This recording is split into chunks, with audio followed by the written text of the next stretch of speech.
నుండి నీరు, ఆ జలము నుండి భూమి అను పంచభూతములు పుట్టినవి. పంచభూతములలో చివరిది అయిన భూమి నుండి ఓషధులు అనగా మొక్కలు, లతలు, వృక్షములు జన్మించాయి. ఈ వృక్ష సంపద నుండి మాత్రమే జీవులకు ఆహారం లభిస్తుంది. అనగా ఈ భూమిపై సంచరించే ప్రాణికోటి ఏ రూపంలో ఆహారం స్వీకరించినా ఆ ఆహారం ప్రత్యక్షంగా లేదా పరోక్షంగా వృక్షముల నుండి మాత్రమే అందవలసి ఉంది.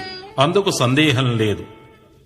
చెట్ల నుండి ఉత్పత్తి అవుతున్న గింజలు, విత్తనములు, ఆకులు, దుంపలు, కాయలు, పండ్లు, పువ్వులు మొదలైనవి అన్నముగా అనగా ఆహారం అవుతూ ఉన్నాయి. ఈ ఆహారాన్ని మనం భుజిస్తున్నాము. అలా భుజించబడిన ఆహారము అనేక రూపాలుగా మారుతుంది. రక్తము, మాంసము, మలము,